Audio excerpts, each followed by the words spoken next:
কেমন আছেন সবাই? আশা করি ভালো আছেন। প্রতিদিনের মতোই বরাবর আজকেও আমি আপনাদের মাঝে চলে এসেছি একদম নতুন ভিডিও নিয়ে।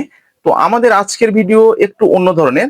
আমার চ্যানেলের যে কমেন্ট বক্সে কিন্তু অনেকেই দেখতে পাচ্ছি যে কমেন্ট করেছেন, ভাইয়া ছেলেদের যৌন দুর্বলতা দূর করার উপায় যদি আপনার জানা থাকে তাহলে প্লিজ একটু জানাবেন।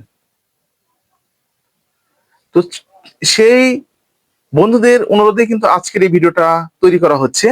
ভিডিওটা না টেনে পুরোপুরি দেখবেন, তাহলে পুরো বিষয়টা বুঝতে পারবেন। আর যারা আমাদের চ্যানেলে একদম নতুন, এখনো চ্যানেলটি সাবস্ক্রাইব করে রাখেননি, এরকম নতুন নতুন বিষয় ভিডিও পেতে অবশ্যই চ্যানেলটি সাবস্ক্রাইব করে রাখবেন। তো আর কথা নয়, শুরু করা যাক। বন্ধুরা, যৌন দুর্বলতা, শারীরিক দুর্বলতা প্রায় 90% ছেলেদেরই কিন্তু এই সমস্যাটা হয়ে যাচ্ছে। তো এই সমস্যাগুলো হওয়ার কারণটা আমরা একটু জেনে নিই। তো আমরা প্রথমত নেগেটিভ চিন্তা ভাবনা,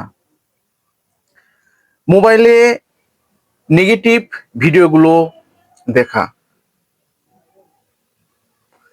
এবং আমাদের যে কিছু যে বদ অভ্যাস আছে, সেই বদ অভ্যাসগুলো কিন্তু আমাদের করার কারণে কিন্তু এই সমস্যাটা, যেমন আমরা বালিশের সঙ্গে ঘষে বীর্যগুলো একদম নষ্ট করছি এবং খারাপ ছবিগুলো দেখে কিন্তু আমরা বীর্যগুলো একদম নষ্ট করে ফেলছি। তো এগুলো কারণে কিন্তু আমাদের এই যৌন সমস্যাটা কিন্তু হয়ে থাকে এবং যৌন যে দুর্বলতা আছে এটা কিন্তু হয়ে থাকে। বুঝতে পেরেছেন? তো এই যৌন দুর্বলতা থেকে আমরা কিভাবে মুক্তি পেতে পারি? হ্যাঁ, এই যৌন দুর্বলতা থেকে অবশ্যই মুক্তি মিলবে। তো এটার কিছু নিয়ম কারণ আছে, সেগুলো কিন্তু আপনাদেরকে মেনে চলতে হবে। তো প্রথমত যেটা, সেটা আমি আপনাদেরকে বলছি, আমাদের যে পূর্বের যে বাজে অভ্যাসগুলো আছে সেগুলো কিন্তু আমাদের একদম ত্যাগ করে দিতে হবে। বাজে বা নেগেটিভ যে ছবিগুলো আছে সেগুলো দেখাও কিন্তু আমাদের একদম কমে আনতে হবে। দ্বিতীয় নম্বরে, আমাদের যে টেনশন অর্থাৎ যে মানসিক চাপগুলো আছে সেগুলো কিন্তু একদম আমাদেরকে কমিয়ে ফেলতে হবে এবং প্রতিনিয়ত কিন্তু আমাদেরকে কিন্তু ঘুমাতে হবে, যেগুলো কিন্তু আমরা কিন্তু একদম করি না বা মানি না।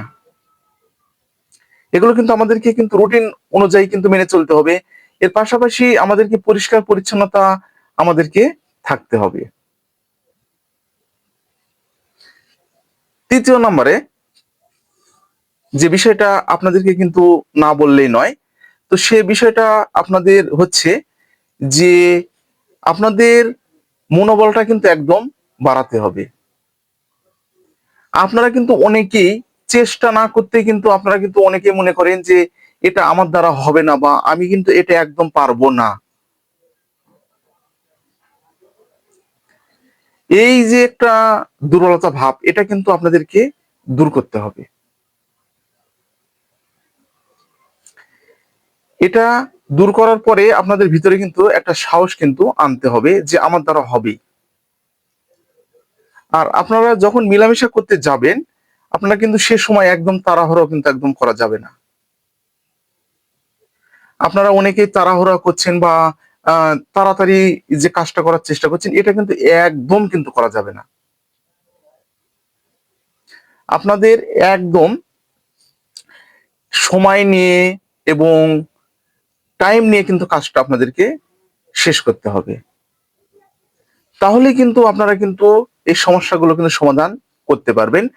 আর এর পাশাপাশি খাবার দাবারের বিষয় যেটা, সে আপনাদের যে টেস্টোস্টেরন যে হরমোনটা আছে, হরমোন বৃদ্ধি জনিত যে খাবারগুলো আছে, যেমন ভিটামিন ই, তারপরে আপনাদের অ্যান্টিঅক্সিডেন্ট, ক্যালসিয়াম D3, এই খাবারগুলো কিন্তু আপনাদেরকে প্রতিনিয়ত খাদ্য তালিকায় রাখতে হবে।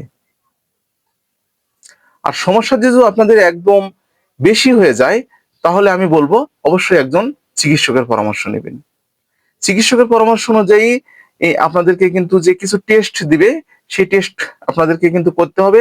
করার পরে আপনাদের যে মেডিসিন গুলো দিবে সেগুলো কিন্তু আপনাদেরকে প্রতিনিয়ত সেবন করতে হবে। যদি আপনারা প্রতিনিয়ত সেবন করতে পারেন, আমি আশা করি সমস্যার সমাধানগুলো একদম আপনাদের হয়ে যাবে। তো আজকে ঠিক এই পর্যন্তই।